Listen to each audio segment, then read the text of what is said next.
Welcome to the thrilling world of the flying runner, brought to you by the Marathon Mates.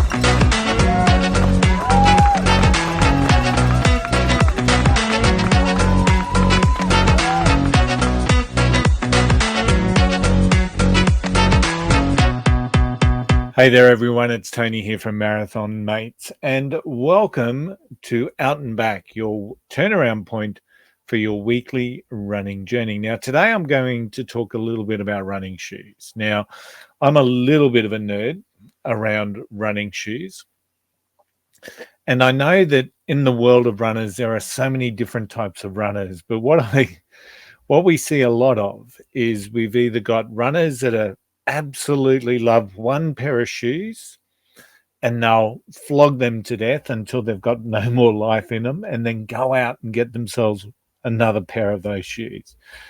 And then we've also got those runners that like to have a rotation. I'm a little bit like that second style of runner. I like to have different shoes in my rotations that do different things. But what is important in whether you're starting a running journey or whether you're an experienced runner is always to invest in a good pair of running shoes. So it is really the most important kit that we need, and a good pair of shoes will help you in so many ways. And one of those ways is reducing the potential for injuries. If you're investing in the right pair of shoes, you do or can reduce or will reduce the potential for injuries. If you're running in the wrong pair of shoes, the reality is that you're likely to be injured because of the shoes. But how do we know how to choose the right pair of shoes or the best shoes for us? And we are living in an age where there are so many great shoes out there and so many great shoes, but there are still some poor shoes. But more likely than not, we're seeing really, really good shoes. We're seeing shoes with a lot of padding, a lot of cushioning.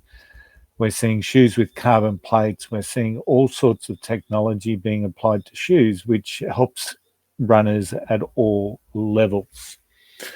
But I'm going to first up, let's look at a couple of key terms that you should know when you're looking for your next pair or your first pair of running shoes. So first up, the first term I'm going to talk about is pronation. Now, pronation is the inward rolling motion of the foot during the runner's, what they call the gait cycle. So the turning your legs over. It's the inner rolling motion of the foot.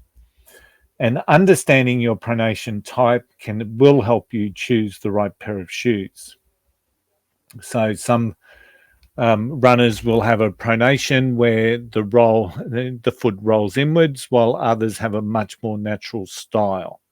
So what that leads to is two main types of shoes. One is called the neutral shoe, which refers to the shoe that's designed for runners with normal pronation. So the foot's landing and it's not necessarily rolling inwards.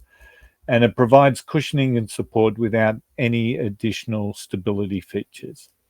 The other type of shoe that you'll hear a lot of is stability shoes. Now, running shoes, these are running shoes that are designed with features to support the runners who pronate or overpronate, providing additional support and stability to prevent excessive inward rolling of the foot. And I'm just, for those that are on our video formats, I'm just holding up a pair of stability shoes. These are the Saucony Guide 16s, and you can see that it's got this this additional support there on the inside of the arch, which then provides support as the runner's foot rolls inward. It tries to maintain a normal cycle gait for the runner.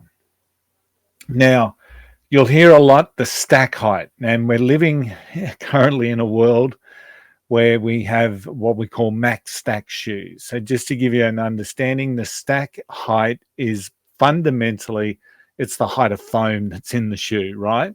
So once again, I'm just holding up that pair of shoes, one of the shoes, and you can see that there is a fair bit of foam at the back of the, at the heel of the shoe, and then you've got foam that goes all the way around. So in this particular shoe, the stack height is 35 mil at the back and 27 mil at the front. So that's quite a well cushioned shoe. And in the world of max stack shoes, they're designed to reduce your impact as you're running. However, some people prefer minimal style of shoes, and that's fine. So, but understand the stack height of the shoe is the amount of padding or the amount of foam that is under your foot, which then leads us to drop. Now, the drop is fundamentally the difference between the heel foam and the foam in the front of the shoe and the forefoot stack. So what that tells you is I think most shoes operate around, most running shoes nowadays have a drop that could be anywhere from 4 mil to say 11, 12 mil. So we're seeing more and more shoes out there with 8 mil drops, and we also see minimal drops, so 0 drop shoes. And the 0 drop shoe is fully designed for those people that really like to just almost run barefoot, if that's indeed what it is that we would call a normal running gait. But most people prefer to have some stack in the shoe. And what you see with the greater, the higher the drop number is sometimes they're designed so that you're putting less stress in and around the muscles in your heel and the ankle, and also it reduces the stretch of your calves. So I've got Brooks, a pair of Brooks Adrenalines, for example, that are an 11 mil drop, and they're a nice pair of shoes to run in for a recovery run or a short run after a long run, because it doesn't provide it shortens the stretch needed in my calf muscles. So when we're looking then at the outsole, which is the bottom layer of the shoe that makes contact with the ground, so most of these are going to have a layer of rubber or for tread on the bottom of the shoe. So that's the outsole. And then we have the midsole, which is the layer of material between the outsole and the upper. And this is where you'll see the cushioning support and stability. There's all sorts of different technologies now.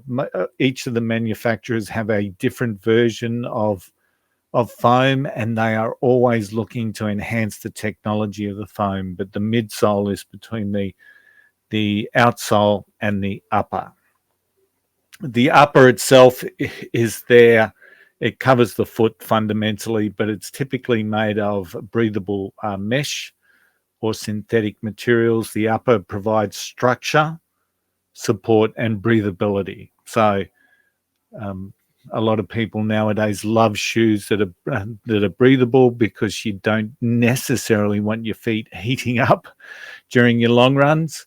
So breathability is really, really important. There's a website out there called runrepeat.com, and if you go on there and have a look at any of the range of shoes that they test, they do a breathability test and see how much heat is actually captured inside the shoe, which is not a very good thing. So I'll just repeat that again. That's runrepeat.com.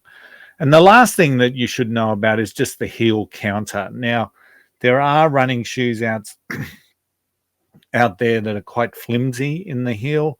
You need something with a bit of structure on the heel, just so that you're locking in your foot, so to speak. So really important for you to know that, the heel counter.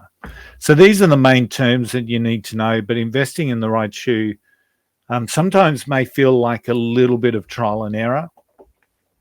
but there are some good places to start off. So obviously a podiatrist, Tim and Tara, will talk about their podiatrist and what they recommend for them to run in. Podiatrists are always good. A sports podiatrist would be the one that you'd be looking for. And they may even design an orthotic to go in your shoe. So a lot of them will provide recommend a neutral shoe, and then they will design an orthotic for your exact type of foot. That's a positive. But also you can get your gait and your pronation tested or looked at or analyzed at specialist running shops. There are also some running coaches that will do that.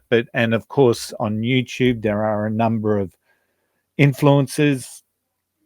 Some of them are certified running coaches that will recommend certain shoes and types of shoes. So that will be based on their experience and not necessarily a personalized recommendation for yourself. But there are numerous ways that you can find out what are going to be the best shoes for you. And it doesn't have to cost you a small fortune, because if you go back and check out episode 25 that we did, where we shared our tips for cutting the cost of running. So we share our tips on how you can get the right running shoes for you at the right price. So, well, that's it for Out and Back for this week. As always, I hope to see you out there, and happy running.